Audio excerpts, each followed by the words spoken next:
नमस्कार दोस्तों। तो आज हम बात करने वाले हैं कि Abhishek Bachchan biggest villain of the year होने वाले हैं और कि वो सारे एक्टरों की छुट्टी करने वाले हैं और पैन इंडिया सुपरस्टार प्रभास को अभिषेक से क्या सीखना चाहिए। तो दोस्तों वीडियो शुरू करने से पहले आपसे रिक्वेस्ट है, अगर आप अभिषेक बच्चन और प्रभास के सच्चे फैंस हैं तो चैनल को सब्सक्राइब कीजिए, वीडियो को लाइक कीजिए ताकि मैं ऐसे ही इंटरेस्टिंग वीडियो आपके लिए लाता रहूं। तो दोस्तों जैसे कि मैंने आपको अपडेट दिया था कि अभिषेक बच्चन इस समय किंग मूवी की शूटिंग कर रहे हैं और बहुत ही शानदार तरीके से सिद्धार्थ आनंद जो कि इस मूवी के डायरेक्टर है उनको लुक दिया है और जिस तरीके से अभिषेक बच्चन ने अपनी बॉडी ट्रांसफॉर्म की है बहुत ही काबिल तारीफ है। और जिस तरीके से उन्होंने ओटीटी पे जाके अपने टैलेंट को प्रूव किया और आई वांट टू टॉक के लिए बेस्ट एक्टर का अवार्ड जीता, बहुत ही शानदार था, बहुत ही काबिल तारीफ था। तो दोस्तों अभिषेक बच्चन ने अपने करियर में बहुत सारी मूवी की है और अपनी एक्टिंग का लोहा मनवाया है। बहुत ही शानदार तरीके से उन्होंने एक्टिंग की है, लेकिन जिस तरीके से उनको डिजर्विंग मूवी मिलनी चाहिए थे उस तरीके से उन्हें मिला नहीं। और इसमें सिर्फ बॉलीवुड वालों की गलती नहीं है, इसमें अभिषेक बच्चन की चॉइसेस की भी गलती है। तो दोस्तों जब भी आप एक बड़े स्टार बनते हैं तो आप रिस्पॉन्सिबल होते हैं ऑडियंस के प्रति।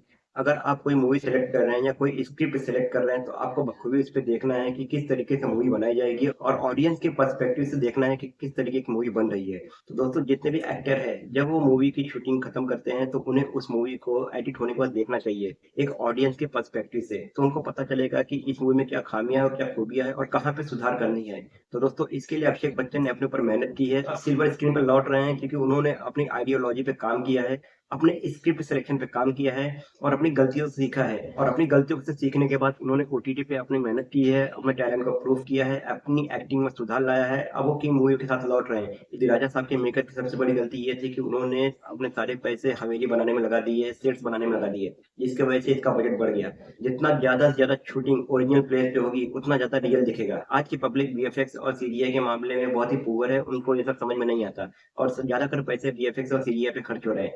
इसके लिए मूवी का बजट बढ़ जाता है और मूवी फ्लॉप हो जाती है। और जिस तरीके से प्रभास का सिलेक्शन है बहुत ही शानदार है, बहुत ही काबिल तारीफ है, लेकिन वो मूवी का एग्जीक्यूशन किस तरीके से हो रहा है उस पर वो ध्यान नहीं दे रहे। दोस्तों मूवी में सबसे बड़ा पार्ट एक्टिंग होती है। आपको अपनी एक्टिंग सिंपल रखनी है और कन्विंसिंग रखनी है ताकि लोगों को समझ में आए कि ये बंदा बहुत ही अच्छी बहुत ही रियल एक्टिंग कर रहा है। अगर वही आपको जोर लगाना पड़ जाए, प्रेशराइज करना पड़ रहा है या फोर्स लगाना पड़ रहा है तो ऐसा लगता है कि आप ओवर एक्टिंग कर रहे हैं, तो वो चीजें आपको नहीं करनी है। और राजा साहब सबसे बड़ा एग्जाम्पल है।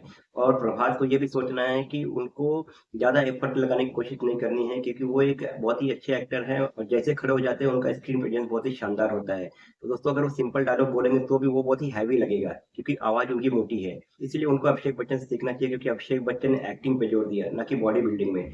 और इसी का कारण है कि अब वो किंग और फौजी मूवी के साथ लौट रहे हैं। प्रभास की जो आने वाली मूवी है फौजी, स्पिरिट, कल्कि 2, तो उस पे ध्यान देना चाहिए और बहुत ही शानदार तरीके से उनको एक्टिंग करनी चाहिए। और फैन भी इस समय बहुत नाराज है क्योंकि ये जो राजा साहब मूवी थी हाई बजट की थी और लोगों की उम्मीदें बहुत ज्यादा थी, उसके बाद ये मूवी फ्लॉप हो चुकी है। दोस्तों जैसे कि मैंने आपको अपडेट दिया था कि प्रभास इस समय ओवरसीज में है, वहां से वो लौटेंगे तो फौजी मूवीज के साथ जुड़ेंगे और उसमें एक बड़ा एक्शन सीन प्लान किया गया है, 1 महीने का उसको कंप्लीट करेंगे। उसके बाद वो कल्कि 2 के साथ जुड़ेंगे फरवरी में और उनको एक स्मॉल शॉट देना है। उसके बाद फिर वो फाइनली स्प्लिट के साथ जुड़ेंगे और स्प्लिट मूवी की शूटिंग करने के बाद फिर वो फौजी और कल के साथ जुड़ेंगे और फुल फ्लैग में शूटिंग करेंगे।